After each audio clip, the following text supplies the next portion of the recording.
Hello everyone, कैसे हैं आप सभी। एक बार फिर से आप सभी का स्वागत है हमारे यूट्यूब चैनल CCH में।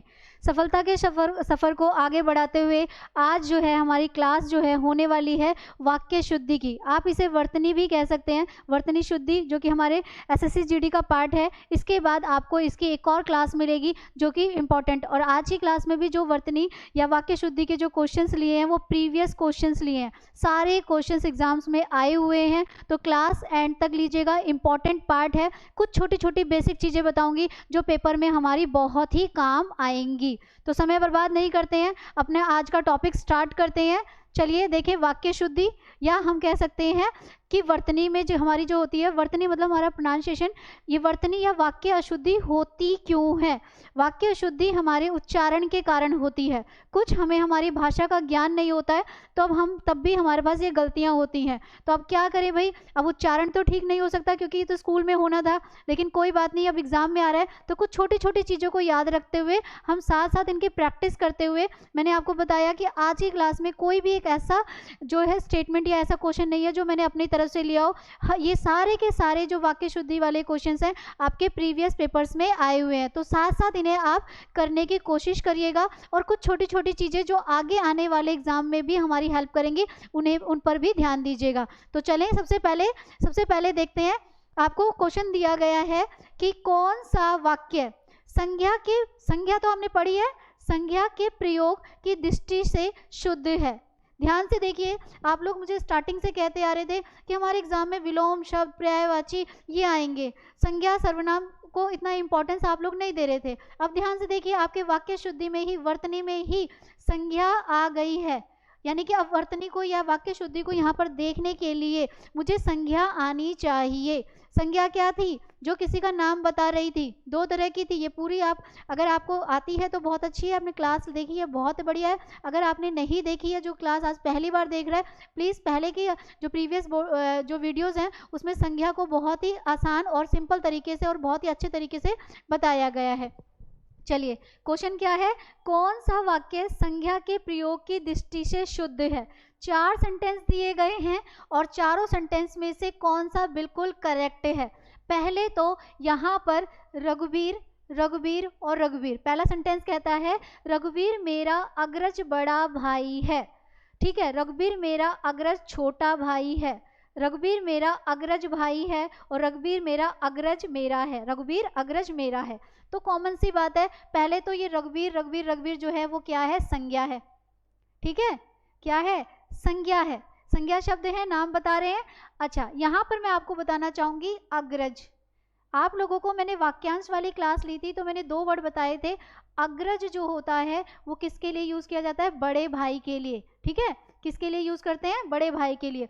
वहीं इसका जो एक और वर्ड यूज करते हैं, क्या, अनुज।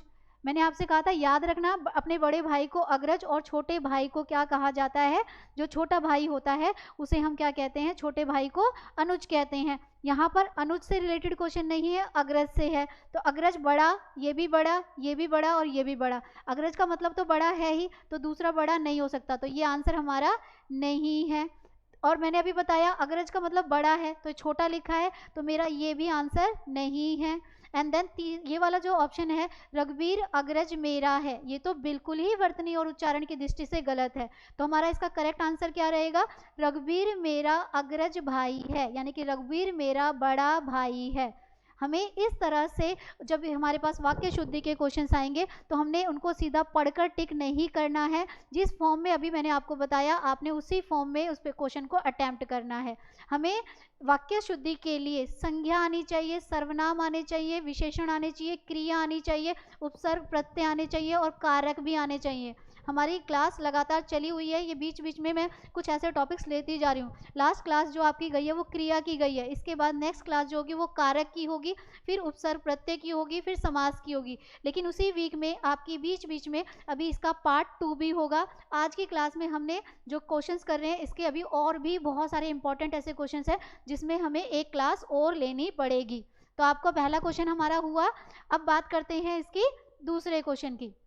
देखो जरा, क्वेश्चन हमारे पास ये आया है कि गीतों की लड़ियां उपयुक्त अशुद्ध वाक्य खंड का शुद्ध रूप क्या होगा। ठीक है, यहाँ पर देखा है गीतों की कड़ियां होनी चाहिए, छड़ियाँ होनी चाहिए, कमियाँ होनी चाहिए या बेड़ियाँ होनी चाहिए? कॉमन सी बात है, बेड़ियाँ नहीं होंगी, कमियाँ भी नहीं होंगी और छड़ियाँ भी नहीं होती, कड़ियाँ होती हैं। कड़ियों का मतलब क्या है?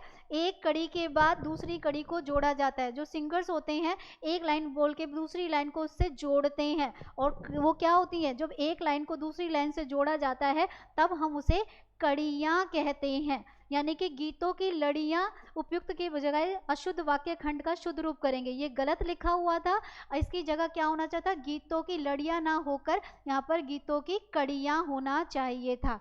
चलिए नेक्स्ट क्वेश्चन लेते हैं। नेक्स्ट क्वेश्चन कहता है हमारा, महादेवी वर्मा महान, ध्यान से देखिएगा, अगर आप लोग हिंदी की थोड़ी नॉलेज रखते हैं तो महादेवी वर्मा कौन थी? कौन थी महादेवी वर्मा? देखिए यहाँ सेंटेंस है, महादेवी वर्मा महान कवित्री थी। इस वाक्य में अशुद्ध वर्तनी वाला शब्द क्या है? आपको 4 ऑप्शंस दिए गए, इसके लिए आपकी जनरल नॉलेज का स्ट्रॉन्ग होना ज़रूरी है। यहाँ पर स्पेलिंग में तो सभी सही लिखे हुए हैं, क्या ये कवित्री गलत है, वर्मा गलत है, महादेवी गलत है या महान गलत है? तो यहाँ पर क्या है? कवित्री गलत है, क्योंकि वो कवित्री नहीं थी, उन्होंने अशुद्ध पूछा है। ध्यान से देखिए, इस वाक्य में शुद्ध नहीं पूछा है, आपसे पूछा है कि अशुद्ध चीज क्या है, तो यहाँ पर क्या आना चाहिए था? वो लेखिका थी, वो कवि नहीं थी, कवित्री नहीं थी, लेखिका थी। चलिए आगे बढ़े। आगे बढ़ते हुए देखेंगे, वर्तनी की दृष्टि से दिए गए वाक्य के अशुद्ध भाग का चयन करें। यानी कि जो दिया गया है उसमें क्या है? अशुद्ध चीज, इनकरेक्ट चीज हमने ढूंढनी है। जब तक परीक्षा का दिन नहीं आया था, जब तक परीक्षा का दिन नहीं आया था तब तक उसने एक अक्षर, ध्यान से फोकस करिए, उसने कहा एक अक्षर जो है नहीं पढ़ा था। चलिए पहले थोड़ा सा आप लोगों का जो है जी के देख लिया जाए कि तैयारी किस तरह से चल रही है। अगर मैं आपको ये वर्ड दे दूं अक्षर, तो आप मुझे बताइए कि ये हमारा तत्सम है कि ये हमारा तद्भव है। ट्रिक्स कराई थी लास्ट क्लास में, तो आपको अब तक तो याद हो ही गई होंगी कि ये तत्सम है कि तद्भव है। इसमें देखिए वर्ड क्या आ रहा है? छ, अक्षर, तो ये हमारा क्या है? जिसमें छ आ जाए वो हमारा क्या हो जाता है? तद्भव शब्द हो जाते हैं। याद रखिएगा, ट्रिक से जरूर करिएगा, काम आता है। लेकिन अभी ये नहीं पूछा हमसे, अभी हमसे क्या पूछा है? अभी हमसे ये पूछा है कि आप ये बताइए कि ये जो वाक्य हमें दिया गया है, इस वाक्य में कौन सी चीज अशुद्ध है? चलिए देखिए जरा, इस वाक्य में क्या अशुद्ध दिया गया है? इस वाक्य में जो अशुद्ध दिया गया है, क्या जब तक उसने एक, जब तक परीक्षा का दिन नहीं आया था अक्षर नहीं पढ़ा था, यहाँ पे स्पेलिंग गलत है। तो इसमें से किसकी गलती है? यहाँ पर अशुद्ध वाक्य हमने क्या भाग को चयन करेंगे कि यहाँ पर क्या लिखा है? अक्षर नहीं पढ़ा था। यानी कि चारों सेंटेंस में आगे तक ये बात जो कही जा रही है वो शुद्ध है, लेकिन जब एंड में कहने लगे तो उन्होंने उसको गलत तरीके से कहा। चलिए आगे बढ़े। क्वेश्चन नंबर 5 कहता है, जो कि हमारा SSC GD में आया था 2023 में, जैन में आया था, शिफ्ट फर्स्ट शिफ्ट में आया था। क्वेश्चन क्या है? ध्यान से सुनिए, अपना हस्ताक्षर लगा दो। इस वाक्य में रेखांकित, रेखांकित है ये, ठीक है, मैं कर देती हूँ, रेखांकित हुआ नहीं है। इस वाक्य में रेखांकित शब्द के स्थान पर उपयुक्त शब्द के प्रयोग से वाक्य को शुद्ध करो। यानी कि ऐसा मैं क्या लगाऊं जिससे ये मेरा सेंटेंस जो है वो करेक्ट हो जाए। तो मैंने कहा अपना हस्ताक्षर लगा, सटा दो, जोड़ दो, मिला दो या कर दो, लगा कर। याद करिए, लास्ट क्लास में क्रिया कराई है, ध्यान से करिएगा। क्रिया, क्रिया में क्या होता है? जब हम कर लगाते हैं तो वो पूर्वकालिक क्रिया बन जाती है। यहाँ पर भी हमने क्या लगाया? लगा में क्या लगेगा? लगा कर। तो मेरा सेंटेंस बिल्कुल सही हो जाएगा। तो यहाँ पर हम क्या लगाएंगे? कर। जब आप प्रैक्टिस करते हैं और बीच में ऐसे वर्ड आते हैं तो साथ साथ क्रिया की, कारक की, उपसर्ग की, प्रत्यय की, जितने टॉपिक्स हो चुके हैं कम से कम उनकी तो आप प्रैक्टिस कर ही सकते हो। लेकिन आगे आने वाली क्लास में आपको बहुत ही ट्रिक्स से कारक भी सिखाए जाएंगे और समास भी सिखाए जाएंगे। कमिंग वीक में जो 2 वीडियोस आएंगी उनमें आपका कारक और आपका क्या आएगा? समास ही आएगा। उसके बाद ही हम उपसर्ग प्रत्यय में चलेंगे। लेकिन इसी बीच में एक क्लास में वाक्य शुद्धि की या वर्तनी शुद्धि की मैं एक ज़रूर लूँगी, जो कि हमारी लॉन्ग क्लास होगी। प्लीज़ उसे पूरा लीजिएगा, क्योंकि उसमें सेलेक्टेड ऑल, अब तक हमारे जो प्रीवियस पेपर्स हैं बहुत ही इंपॉर्टेंट क्वेश्चन से उसको रेडी किया गया है। तो चलिए आगे बढ़ते हैं। अभी हमने इसका आंसर देख लिया कि अपना हस्ताक्षर लगा दो नहीं आएगा, लगा कर दो आएगा। चलिए आगे बढ़े। आगे इसी क्रम में आगे बढ़ते हुए अभी हमें क्वेश्चन आया है, अभी आप लोगों को मैंने कारक नहीं कराए, लेकिन पहले से स्कूलों में पढ़े ही होंगे आपने।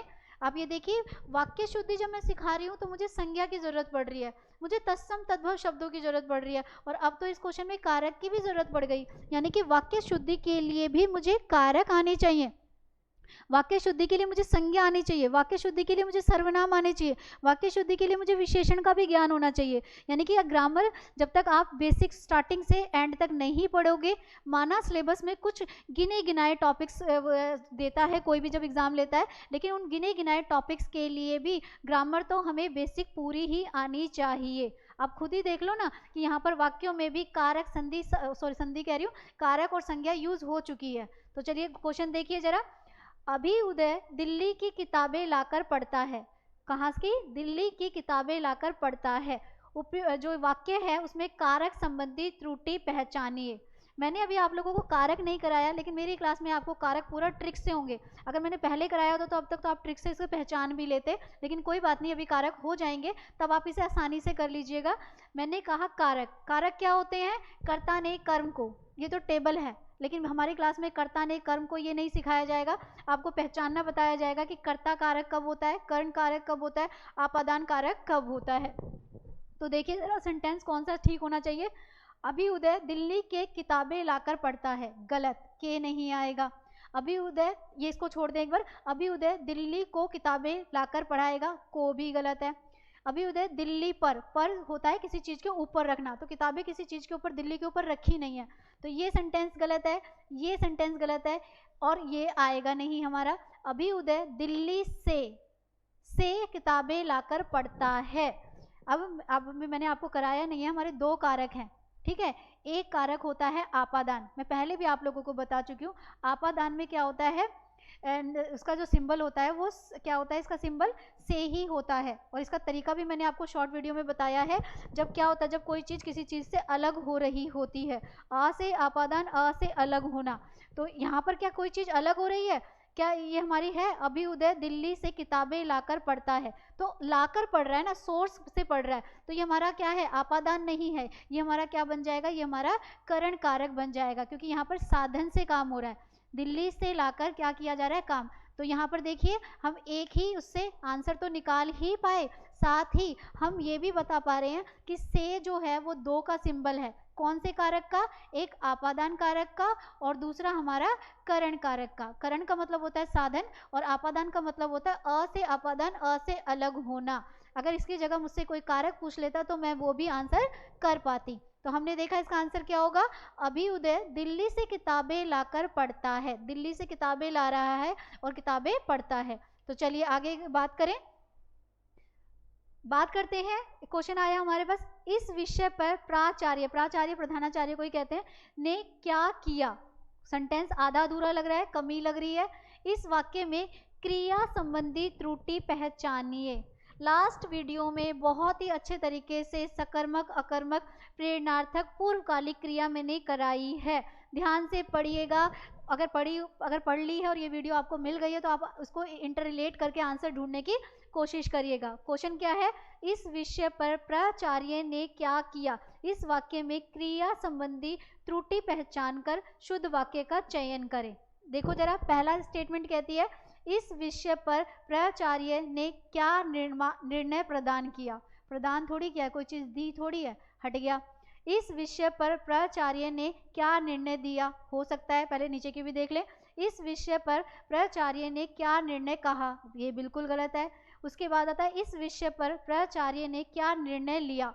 क्या लगता है भाई, दोनों से सेम ही हो गए हैं क्या। इस विषय पर प्राचार्य ने क्या निर्णय लिया, एक लिया है और एक दिया है, तो क्या आएगा, निर्णय दिया या लिया, उन्होंने निर्णय दिया है, दूसरों को दिया है, तो करेक्ट आंसर हो जाएगा हमारा, इस विषय पर प्राचार्य ने क्या निर्णय दिया। चलिए उसके बाद देखते हैं नेक्स्ट उसमें देखते हैं, मैं तुम्हारे डैश भविष्य की कामना करता हूँ। ऐसा कुछ सेंटेंस है हमारे पास, मैं तुम्हारे डैश भविष्य की कामना करता हूँ। वाक्य में रिक्त स्थान की पूर्ति शुद्ध शब्द के द्वारा कीजिए। अब मैं यहाँ पर पहले तो करेक्ट वर्ड को देखो, लिखा क्या है। वैसे ही जो ये वर्ड है, जो मूल शब्द है उज्ज्वल है, पर चारों उज्ज्वल में से 3 गलत हैं और 1 सही है, ठीक है। पहले तो मैं आपको बता दूं, उज्ज्वल में आधा ज आता है, ठीक है, और 2 जा तो कभी भी नहीं आते हैं, और आधा ल भी नहीं आता। ये भी गलत लिखा है, ये भी गलत लिखा है, और ये भी गलत लिखा है। हमारा जो बिल्कुल ठीक है वो है उज्ज्वल। अब मैं आपको यहाँ पर एक और चीज़ सिखाती हूँ, ध्यान से देखिएगा। वर्ड है उज्ज्वल। अगर आपसे मैं पूछ लूँ कि उज्ज्वल में कौन सा उपसर्ग है, ऑप्शन नहीं दे रही हूँ और बिना उसके ही मैं आपसे पूछ रही हूँ, बताओ इसमें कौन सा उपसर्ग है। तो आप लोग ध्यान रखिएगा, अभी उपसर्ग मैंने कराए नहीं है, क्लास में कराऊंगी ट्रिक से। जब भी कभी कोई शब्द च, आधा त, आधा ल, या कोई भी आधे अधूरे शब्द आ जाएं तो उसकी जगह आपने क्या बदल देना है, त में बदल देना है और नीचे हलंत लगाना है। तो ऊ तो ऐसे ही रहेगा और इसकी जगह मैं क्या लगा दूंगी, त, और प्लस कर दूंगी तो व और ला। तो मुझे इसमें ये भी दिखेगा कि इसमें कौन सा उपसर्ग है, इसमें उत उपसर्ग है, ठीक है। इसमें कौन सा उपसर्ग है, उत उपसर्ग है, और साथ ही ये मेरी संधि भी विच्छेद हो गई, यानी कि एक पंथ दो काज हो गए। ध्यान से देखो, अगर कुछ नई चीज़ सीखने को मिलेगी। पहले तो मुझे इन चारों में से करेक्ट वर्ड को ढूंढा, जो कि मैंने आसानी से ढूंढ लिया कि जो फर्स्ट वर्ड है उज्ज्वल वो ठीक है। लेकिन मान लीजिए पेपर में ये ना देकर आपसे बोले उज्ज्वल में आप बताइए कौन सा उपसर्ग है, तो उपसर्ग के लिए आप क्या याद रखोगे, जो अभी मैंने बताया, आधा च, आधा ल, आधा व, ये कोई भी ऐसे आधे अधूरे शब्द आए तो आपने उसे किस में बदल देना है, आपने उसे त में बदल देना है और नीचे क्या लगाना है उसके, ये अलंत लगाना है। तो यानी कि ऊ तो ऐसे रहेगा, इसकी जगह मैंने ता लगाया प्लस किया वल, मैंने एक ही उससे 3 काम कर दिए। मैंने इसका संधि विच्छेद भी कर दिया, इसका मैंने क्या किया, इसका संधि विच्छेद भी कर दिया, साथ ही मैंने करेक्ट शब्द भी पहचान लिया, और साथ ही मैंने यहाँ पर जो है क्या बताया, इसका उपसर्ग भी बता दिया। अब पेपर में उपसर्ग भी है, संधि विच्छेद भी है, और मान लीजिए इस तरह से संधि विच्छेद हो तो आप संधि विच्छेद से संधि में भी जा सकते हैं। तो जब आप प्रैक्टिस करते हैं इस तरह से तो ये पैटर्न अपनाइए, इससे क्या होता है हमारी प्रैक्टिस भी मजबूत होती है, और पेपर के लिए आगे आने वाले मिलते जुलते ही क्वेश्चंस होते हैं, सेंटेंस होते हैं, तो हमारा माइंड बिल्कुल एक्टिव हो जाता है और सही सेंटेंस को तक हम आराम से पहुंच जाते हैं। तो हमने ये देखा, मैं तुम्हारे डैश भविष्य की कामना करता हूँ, इट मीन्स उज्ज्वल, उज्ज्वल होता है मैं आपके अच्छे भविष्य की कामना करता हूँ, उज्ज्वल भविष्य की कामना करता हूँ। चलिए आगे बढ़े। अब आता है वर्तनी नहीं है, वर्तनी है। वर्तनी हमारा प्रोनाउंसिएशन यानी कि हमारे बोलने का तरीका, हमारा उच्चारण होता है। यहाँ पर बोलने में गलती की गई है, देखो जरा क्या की गई है। वर्तनी की दृष्टि से नीचे दिए गए वाक्यों के अशुद्ध भाग को, ठीक है, भागा नहीं है, भाग का चयन कीजिए। विदेश में मरने पर मेरी अस्थियां इलाहाबाद भेज दी जाएं। यहाँ पर ये स्पेलिंग गलत लिखी हुई है, तो नो डाउट ये सही है, मरने पर भेज दी जाएं विदेश में, ये तीनों ठीक है। लेकिन हमसे अशुद्ध पूछा है तो अशुद्ध हमारा क्या हो जाएगा, हमारा ये हो जाएगा, यहाँ छोटी की मात्रा आएगी तब हम इसे क्या कहेंगे, उसका बहुवचन बनाएंगे और ये क्या हो जाएगा, अस्थियां हो जाएगा। ठीक है, चलिए आगे बढ़े, आगे बढ़ते हैं। बहुत ही आसान सा आया था, कभी कभी तो जीडी वाले जो हैं बहुत ही आसान भी दे देते हैं। जो आपका ये दिया गया था ये भी हमारा 2023 का ही है, बट फर्स्ट या सेकंड शिफ्ट में आया था। देश की स्थिति अच्छा नहीं है, पहली बात तो देश है, और देश के हिसाब से यहाँ पर क्या होना चाहिए था, अच्छा या अच्छी। इस वाक्य में कौन सा शब्द अशुद्ध है, नहीं गलत है, स्थिति गलत है, देश गलत है या अच्छा। देश की स्थिति अच्छी नहीं है, यहाँ पर क्या होना चाहिए था, अच्छी होना चाहिए था। तो अशुद्ध वर्ड हमें मिल गया है कि यहाँ पर अशुद्ध क्या है, अच्छा। यहाँ पर जो सही वर्ड होना चाहिए था, जो सही शब्द होना चाहिए था, वो हमारा क्या होगा, देश की स्थिति अच्छी नहीं है। चलिए आगे बढ़ते हैं। आप लोग इसी तरह से प्रैक्टिस करते हैं या सिर्फ क्वेश्चन को पढ़ते हैं और उसमें से टिक लगाने बैठ जाते हैं, ऐसा मत करिए, ये आधी अधूरी प्रैक्टिस होती है, इससे कोई काम नहीं है, सिर्फ टाइम वेस्ट करने वाली है। थोड़ा पढ़ो पर अच्छा पढ़ो। जब आप थोड़ा पढ़ते हैं और पूरे ध्यान से पढ़ते हैं और आप उसको सोच समझ कर, देखिए पढ़ना जरूरी नहीं है, कई बच्चे क्या करते हैं 10-10 घंटे 12-12 घंटे पढ़ रहे हैं, ऐसा भी पढ़ना, अगर वो मन लगाकर पढ़ रहे हैं, ध्यान लगाकर पढ़ रहे हैं, समझ कर पढ़ रहे हैं तब तो ठीक है। लेकिन अगर आप थोड़ा भी पढ़ते हैं और ध्यान लगाकर पढ़ते हैं और समझ कर करते हैं, मुझे ऐसा लगता है कि हम अगर थोड़ी प्रैक्टिस करें, जैसे बूंद बूंद से घड़ा भरता है, तो हमारी प्रैक्टिस अच्छी होती है। एक ही दिन में वर्तनी के 50 क्वेश्चन आप लेके बैठोगे, मुझे उसका बेनिफिट लगता नहीं है। लेकिन अगर डेली के आप 10-10 करोगे तो एक दिन जब तक पेपर आएगा तब तक आप बहुत अच्छे वर्तनी के लिए तैयार हो जाओगे। चलिए आगे बढ़ते हैं। अगला क्वेश्चन है, कैंसर रोग बड़ा डैश है। वैसे तो रोग तो सारे ही बुरे होते हैं, पर ये कुछ ज़्यादा ही है कि कैंसर रोग क्या करता है, रोग तो कोई भी हो, सुख तो लेकर आता नहीं है, दुख ही लेकर आता है। आपसे पूछ रहा है इस वाक्य में रिक्त स्थान की पूर्ति करनी है, यानी कि हमें जो खाली स्थान है, जो रिक्त स्थान है, उसे भरना है। वर्ड क्या दिए हैं? दुसाध्य, साध्य गलत लिखा हुआ है। दुर्साध्य बनता नहीं है, दुसाध्य भी नहीं बनता है। दुख होता है, जैसे हम दुख लिखते हैं, ठीक है, दुख ऐसे लिखते हैं, बस उसी की जगह में साध्य जोड़ना था, तो हमारा करेक्ट वर्ड क्या बन गया? ये हमारे जो है सही शब्द जो आएगा दुख साध्य आएगा। चलिए आगे बढ़े। आगे बढ़ते हुए हम देखेंगे, ये इंपॉर्टेंट है भाई, इसको जरा मैं चाहूंगी 1 मिनट आप लोग लें और एक बार रीड करें, क्योंकि मैं तो 1 मिनट लगाऊंगी आंसर बताते हुए। आप लोग सोचिए जरा, अगर ये पेपर में आपके सामने है तो आप इसे कैसे करोगे। क्वेश्चन है, शुद्ध वर्तनी वाले शब्द का चयन करें। शुद्ध वर्तनी वाले शब्द का चयन करें। पैटर्न बताऊं आपको, जब भी ऐसे क्वेश्चन होते हैं तो 3 गलत और 1 सही होता है। शुद्ध वर्ड ढूंढना है, 3 गलत हैं, 1 सही है। शब्द क्या है? एक वर्ड लिखा है आशीर्वाद, दूसरा लिखा है बीमारी, तीसरा लिखा है परीक्षा और 4th नंबर पर लिखा है पारलौकिक। आपने बताना है इन चारों में से कौन सा शब्द जो है वो क्या है? शुद्ध है। चलिए जल्दी से, अगर ज़्यादा टाइम ना लेते हुए करिए फटाफट से। चलिए अगर कर लिया है तो बहुत अच्छी बात है, नहीं तो मैं बताती हूँ आपको। पहली बात तो यहाँ पर मैंने इन सारे वर्ड्स को गलत लिखा है, ये सारे मेरे अशुद्ध हैं, पहले इनको ठीक कर लें। बीमारी ऐसे लिखा जाता है, बड़ी की मात्रा आती है। परीक्षा ऐसे लिखा जाता है, पारलौकिक होता है, आ की मात्रा, ठीक है, पारलौकिक होता है। और आशीर्वाद बहुत बार पेपर में आया है, स्पेलिंग ध्यान से देख लीजिए लिखते कैसे हैं। आशीर्वाद ऐसे लिखा जाता है, तो आपको मिल ही गया होगा। यहाँ पर आशीर्वाद गलत लिखा है, बीमारी गलत लिखा है, परीक्षा गलत लिखा है। सही जो लिखा गया है वो कौन सा वर्ड है? पारलौकिक।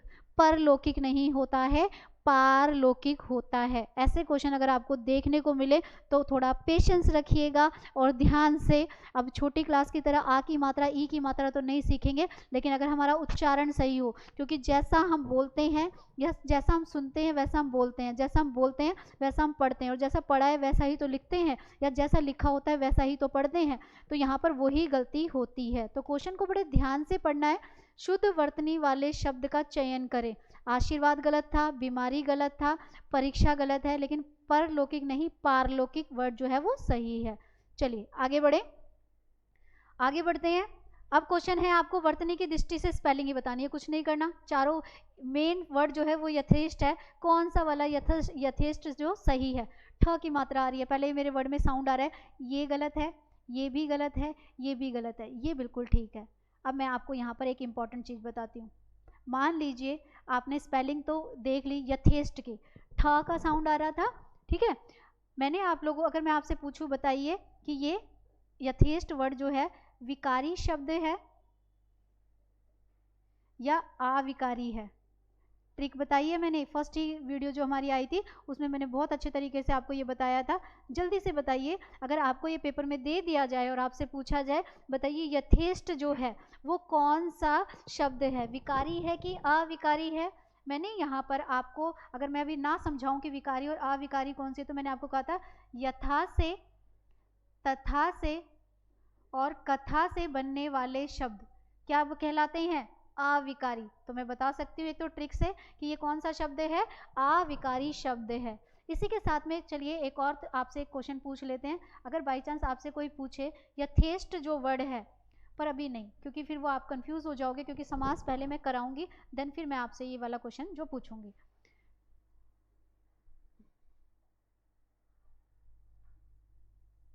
ठीक है, तो चलिए हमने यथेष्ट में विकारी और अविकारी को तो जान लिया। समास मैं सोच रही थी यहीं बताऊं, लेकिन फिर ज़्यादा हो जाएगा, हम इसे अपने उसमें ही करेंगे और ट्रिक्स से, क्योंकि पहले ट्रिक्स बता दूं तो हेल्प हो जाएगी, क्या पता मुझे बताना ही ना पड़े, आप अपने आप ही कर लो। तो यहाँ पर हमें पता चला कि ये विकारी और अविकारी में से क्या है? ये हमारा यथेष्ट वर्ड जो है वो क्या है? अविकारी। क्योंकि ग्रामर के पर्पज से लिंग, वचन, कारक आदि के आधार पर हम इसे बदल नहीं सकते, और जो नहीं बदले जाते हैं वो अविकारी होते हैं, और अविकारी को ही हम क्या कहते हैं? अवयव कहते हैं। अवयव का मतलब है जो कभी नष्ट ना हो, जो कभी नष्ट ना हो, इसका मतलब है नॉट चेंजेबल। अगर हिंदी याद नहीं हो रही है तो इंग्लिश वर्ड याद रखिएगा, नॉट चेंजेबल, यानी कि जो अवयव, यानी कि जो नॉट चेंजेबल हैं, जो कभी बदले नहीं जाते, वो क्या कहलाते हैं? वो हमारे जो है अविकारी शब्द कहलाते हैं। ग्रामर हमेशा इंटर रिलेट होती है, ध्यान रखिएगा आप लोग। मैं फिर से बोल रही हूँ, अगर कोई भी एग्जामिन जो होता है हमारा, उसमें जो हमें कंटेंट दिया जाता है, सॉरी जो भी हमें सिलेबस दिया जाता है, वो सिलेक्टेड होता है कि 20 क्वेश्चंस बनेंगे, 30 क्वेश्चंस बनेंगे, तो इन टॉपिक से बनेंगे। लेकिन जिन टॉपिक्स से बनेंगे उसके लिए नॉलेज तो पूरी ग्रामर की ही होनी चाहिए।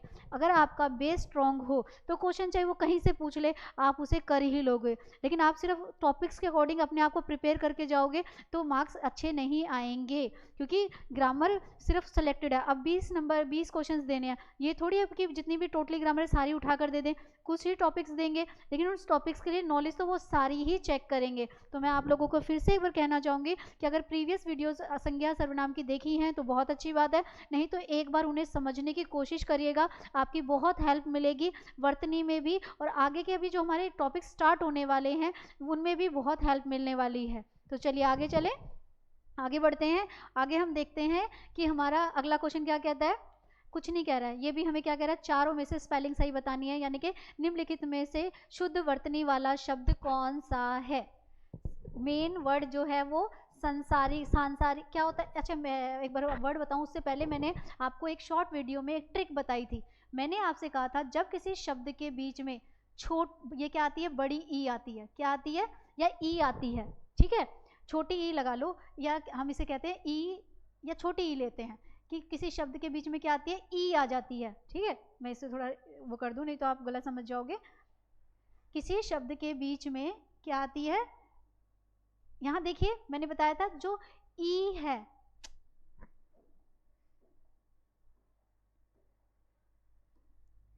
ई जो है वो किस में बदल जाएगी, आ की मात्रा में बदल जाएगी। ये चीज बताई थी कि ई जो है हमारी किस में बदल जाएगी, आ की मात्रा में बदल जाएगी। चाहे ई हो या छोटी ई हो, ये किस में बदल जाएगी, आ की मात्रा में। पहली बात तो इसमें आ की मात्रा आगे लगी नहीं है, तो ये तो मेरा वैसे ही हट गया। इसमें भी आ की मात्रा लगी है, ये भी पीछे हट गया। हमें क्या करना है, जब ये ई लगेगी तो ये तो आ में होगा, और बड़ी ई किस में बदल जाएगी, छोटी ई में बदल जाएगी। क्या याद रखना है कि अगर ई ऐसे ही ई है, छोटी बड़ी की मात्रा लगी है, तो वर्ड पे छोटी की मात्रा आ जाएगी और आगे वाले शब्द पर आ की मात्रा आ जाएगी। दोबारा ध्यान से देखिए, हमें क्या करना है, ई आ रहा है, बड़ी ई आ रहा है, तो मुझे उसे किस में बदल देना, छोटी ई में, और जो आगे वाला जो वर्ड होगा उसके आगे मुझे क्या लगा देना, आ लगा देना है। यहाँ भी तो यही किया है, यहाँ पे बड़ी ई अगर उसमें लिखें तो यहाँ पे छोटी ई लग गया, और यहाँ पर क्या लगी, आ की मात्रा। तो आसानी से मैंने बता दिया कि मेरा कौन सा वाला शब्द ठीक है, थर्ड ऑप्शन बिल्कुल ठीक है। इस चीज़ को जरा याद रखिएगा कि कैसे हमने बदलना है। ई जो है वो आ की मात्रा में बदल जाती है, यानी कि जब भी आपको यहाँ पे छोटी ई की मात्रा दिखे तो आप क्या करोगे, यहाँ पर आ की मात्रा ढूंढने बैठ जाना, आधा काम तो वैसे ही सॉल्व हो जाएगा। तो ये हमें पता चला कि हमारा क्या है, ये हमारी वर्तनी वाला, यानी कि हम कह सकते हैं वर्ड क्या होता है, संसार, लेकिन जब ई की मात्रा में हुई तो क्या हो जाएगा, सांसारिक हो जाएगा। इसको आप नोट डाउन करिएगा टिक के रूप में, ठीक है। देखिए जरा मैंने क्या कहा, अगर बड़ी ई और ई में ज़्यादा नहीं, ये तो साउंड का फर्क है। आपने क्या देखना है, अगर यहाँ पर वर्ड के बीच में दिख रही है तो यहाँ आ की मात्रा आएगी ही आएगी, या अगर बड़ी ई है तो उसे छोटी ई में बदल देना और आगे वाले शब्द पर आ की मात्रा देख लेना, तो आपको आसानी से शुद्ध जो हमारा वर्ड होगा, जो वर्तनी होगी, जो शब्द होगा, आसानी से पहचान सकते हो। चलिए आगे बढ़ते हैं। सही वर्तनी वाले शब्द का चयन करें, ये गलती तो कॉमन है, और ये हमारे एसएससी जीडी में जब 2001 का पेपर हुआ था तो 18 नवंबर वाला जो दिन था उस दिन ये क्वेश्चन आया था। हम लेटर लिखते हैं और हम डे टू डे लाइफ में ये वर्ड यूज़ करते हैं। सबसे बड़ी गलती क्या करते हैं हम हमेशा इसमें, ये तो बिल्कुल गलत है, ये तो कॉमन सी बात है, हर कोई पहचान रहा होगा। गड़बड़ कहाँ हो रही है, यहाँ में, ये और यहाँ में, कि आधा प आएगा कि पूरा प आएगा। हम आधा प लगाते हैं जबकि कृपया में पूरा प लगता है। कई जगह मिस्टेक्स बुक्स में भी देखने को मिलती है, उसी के आधार पर हम भी गलती करते हैं, लेकिन जो करेक्ट वर्ड होता है वो हमारा पूरा प आता है। ऐसे बेसिक शब्दों को भी याद रखिएगा। श्रीमती में भी गलती होती है, श्रीमती में छोटी की मात्रा आती है कि बड़ी की मात्रा आती है, ध्यान रखना, क्योंकि लेटर आप लोगों के सिलेबस में दिया हुआ है, तो मान लो मती दे दें, श्रीमती में बड़ी छोटी की मात्रा भी लगा दे, बड़ी की मात्रा, तो पता होनी चाहिए। चलिए क्वेश्चन नंबर 16 देखिए, निम्नलिखित वाक्य में किस खंड में अशुद्धि है, यानी कि पूरा है। इसके लिए थोड़ा मैं फिर से बोल रही हूँ, वर्तनी में ज़रूरी नहीं है लिखने में बोलने में ही गलती हो, थोड़ी सी हमारे ज्ञान की भी कमी के कारण भी गलतियाँ होती हैं, ठीक है। यहाँ ज्ञान की कमी वाली ही गलती है, ठीक है। बुद्ध ने पाली भाषा में उपदेश दिया, यहाँ पे भाषा गलत है, उपदेश गलत है, दिया या पाली। सोचिए जरा जल्दी से कि यहाँ पर सेंटेंस है बुद्ध ने पाली भाषा में उपदेश दिया, तो कौन सा सेंटेंस, कौन सा वर्ड मेरा जो है इसमें क्या है, अशुद्धि है, यानी कि गलत है। स्पेलिंग तो चारों की सही लिखी है, फिर गलती कौन सी है, गलती यहाँ पर ज्ञान की है, नॉलेज की है। पहली बात तो बुद्ध, जिसे हम महात्मा बुद्ध के नाम से भी जानते हैं, ठीक है, उन्होंने पाली भाषा में नहीं बल्कि प्राकृत में जो था, जो भाषा है उसमें क्या दिए थे, उपदेश दिए थे। तो पाली क्या है, गलत है, लेकिन इसके लिए मुझे पता होना चाहिए। और इन्होंने बिहार के बोध गया में दिया था, याद रखिएगा, बोध गया में इन्होंने अपना उपदेश दिया था, काम आ जाएगा आपका, बोध गया में दिया। और कौन से पेड़ के नीचे दिया था, पीपल के पेड़ के नीचे। किस पेड़ के नीचे दिया था, पीपल के पेड़ के नीचे इन्होंने अपना ये उपदेश दिया था। तो थोड़ा सा तो हमें ज्ञान भी होना चाहिए वर्तनी के लिए। दोबारा देख लो, पाली में नहीं दिया था, प्राकृत भाषा में दिया था। स्पेलिंग चारों की ठीक है, लेकिन वर्तनी के किस खंड में अशुद्धि है। अब हमें पता ही नहीं कि पाली में दिया किस में नहीं दिया, तो वो तो मुझे देखने में ही ऐसा लगेगा SSC GD वालों ने गलत पूछ लिया है, लिखा तो सब कुछ सही है। नहीं भाई, उसने गलत दिया है, लेकिन उसमें ज्ञान की, आपके ज्ञान की थोड़ी सी कमी है, आपको उसमें अपना ज्ञान जोड़ना है। चलिए आगे करें, आगे बढ़ते हैं। जल्दी से देखिए, सही वर्तनी बतानी है, बस वाले शब्द का चयन करना है, ठीक है। वर्तनी आपने बताना है, ये काट दीजिए, ठीक है। सही वर्तनी वाले शब्द का चयन करें। इनमें से चारों में से कौन सी वर्ड जो है वो सही लिखी हुई है। पहला वर्ड लिखा हुआ है मीतभाषी, दूसरा भी हमारा मीतभाषी है पर श बदल दिया है। एक लिखा है मितभाषी और एक लिखा है मितभाषी। ये तो कुछ होता ही नहीं है भाई, हटा दो। अब देखो, मितभाषी ये भी नहीं होता है, मीतभाषी होता है या मितभाषी होता है। मितभाषी कौन होता है, जो मीठा बोलता है, ठीक है। जो मीठा बोले वो कौन है, मितभाषी है। और जो हमारी मदर टंग है वो हमारी मातृभाषा है, जो हमारे घर में बोली जाती है, जो हमारी क्षेत्र विशेष में बोली जाती है, वो भाषा हमारी कौन सी है, मातृभाषा है। मित भाषा कौन सी है, जो मीठी बोली जाए, ठीक है। मीठा बोलने वाले को मितभाषी बोलते हैं, जो मीठा बोलता है उसे क्या बोलते हैं, मितभाषी बोलते हैं। चलिए अब थोड़ा सा लेवल बढ़ा दें, कुछ इस टाइप के क्वेश्चंस भी आपको देखने को मिलेंगे, वर्तनी से ही हैं, पर नंबरिंग डालने से कंफ्यूज कर दिया है। कुछ भी नहीं है, ध्यान से पढ़ने की ज़रूरत है, बस देखें जरा। चलिए देखते हैं, दिए गए वाक्य का वह भाग ज्ञात करें जिसमें कोई त्रुटि है। यदि कोई त्रुटि नहीं है तो उसे चुनें। बड़ा कंफ्यूज कर दिया इन्होंने, तो इसमें भी हमें वर्तनी में रीजनिंग वाले क्वेश्चंस डाल दिए हैं, कोई बात नहीं, हम उनसे भी निकल जाएंगे। दिए गए वाक्य का वह भाग ज्ञात करें जिसमें कोई त्रुटि है। यदि कोई त्रुटि नहीं है तो उसे भी चुन सकते हैं। 4 ऑप्शंस हैं। पहले ऑप्शन में दिया है नदियों के, दूसरा ऑप्शन में दिया है बाढ़ ने, तीसरे ऑप्शन ने दिया तबाही मचा दी, और चौथा ऑप्शन दिया कि इनमें कोई त्रुटि नहीं है। पहली बात तो त्रुटि है, तो 4th मेरा हट गया। एक बात बताओ, बाढ़ के, नदियों के बाढ़ ने तबाही मचाई या बाढ़ ने तबाही मचाई, यहाँ से यहाँ तक सेंटेंस बिल्कुल सही है। जो गलत है वो एक है, तो मेरे को यहाँ पर ऑप्शन में से क्या मिल जाएगा कि कौन सी वाली चीज़ गलत है, फर्स्ट गलत है। नदियों के बाढ़ ने तबाही मचा दी, सेंटेंस गलत, सेंटेंस सही होगा बाढ़ ने तबाही मचा दी। तो नदियों के गलत था, त्रुटि नहीं थी तो वो ऑप्शन वैसे ही अलग हो जाना था, तो यहाँ पर हमारा आ गया डी। चलिए आगे बढ़े।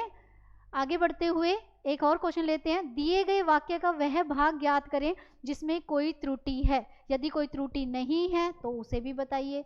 ध्यान से देखिएगा, ऐसे में सबसे पहले इस वाले काम पे फोकस किया करो। सबसे पहले देखो कि गलती तो दिख रही है, यानी कि ये ऑप्शन तो हट ही जाएगा। अन्य वर्ष के समान इस वर्ष भी, अन्य समान क्या होता है, अन्य का मतलब होता है अलग, अन्य का मतलब क्या होता है, अलग, अलग वर्ष की तरह। देखो जरा, अगर मैं अन्य की जगह लिखूं अलग वर्ष की तरह, तो सेंटेंस मेरा गलत हो रहा है, तो यानी कि त्रुटि तो है, 4th इसमें नहीं होगा। समान इस वर्ष भी फसल अच्छी रही, यानी कि सेंटेंस को क्या करना था, यहाँ का सेंटेंस मेरा गलत है आगे का, तो यहाँ भी हमारा आंसर क्या हो जाएगा, 1 हो जाएगा। ठीक है, चलिए आगे बढ़ते हैं। अब लेते हैं हम लास्ट क्वेश्चन। हमें देखना है, ये तो अभी थोड़ी देर पहले ही मैंने अभी आपको बताया, तो अब तो आसानी से बता दोगे। सही वर्तनी वाले शब्द का चयन करिए। मितभाषी, मतभाषी, मातभाषी और मातृभाषा, इनमें से कौन सी जो वर्तनी है वो शुद्ध है, कौन सा ठीक है। मितभाषी अभी हम देख कर आ रहे हैं, ठीक है। और ये हमारा नहीं होगा, मृत लिखा है, वो मित नहीं लिखा है, ठीक है। तो ये भी हमारा गलत हो गया। यहाँ पर जो मातृभाषा शब्द लिखा है वो बिल्कुल ठीक लिखा है। मातृभाषा हमारी कौन सी होती है? जो हमारे क्षेत्र विशेष में प्रचलित होती है, ठीक है। कौन सी होती है? जो हमारी मदर टंग है, जो इंडिया के अलग अलग स्टेट्स में अलग अलग बोली जाती है। देखो जरा, एक मिनट रुकना जरा। ठीक,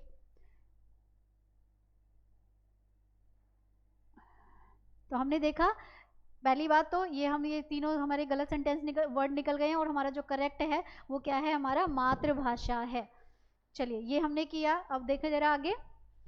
हाँ जी, तो ये हमने जो आज की क्लास में है, जो हमारे प्रीवियस पेपर्स में एग्जाम्स में जो वर्तनी आई हुई थी, जो वाक्य शुद्धि वाली थी, वो आई थी। जैसा मैंने अभी आपको बताया कि आगे अभी एक और क्लास होगी, वो थोड़ी इससे लेंथी होगी। उसमें ऑलमोस्ट हमारे प्रीवियस एग्जाम्स में जितने भी वाक्य शुद्धि या वर्तनी शुद्धि से रिलेटेड जितने इंपॉर्टेंट क्वेश्चन आए होंगे, अराउंड 50 अराउंड से भी अबव की क्लास वो होने वाली है। तो प्लीज़ उसके लिए प्रिपेयर रहिएगा। और प्रैक्टिस करने के लिए जो तरीका मैंने आज आपको बताया है, एक दिन में ज़्यादा से ज़्यादा 20 ही आप क्वेश्चंस उठाइए, उससे हमारी प्रैक्टिस अच्छी होती है। तो चलो, वीडियो अच्छी लगी हो तो वीडियो को लाइक करिएगा। धन्यवाद।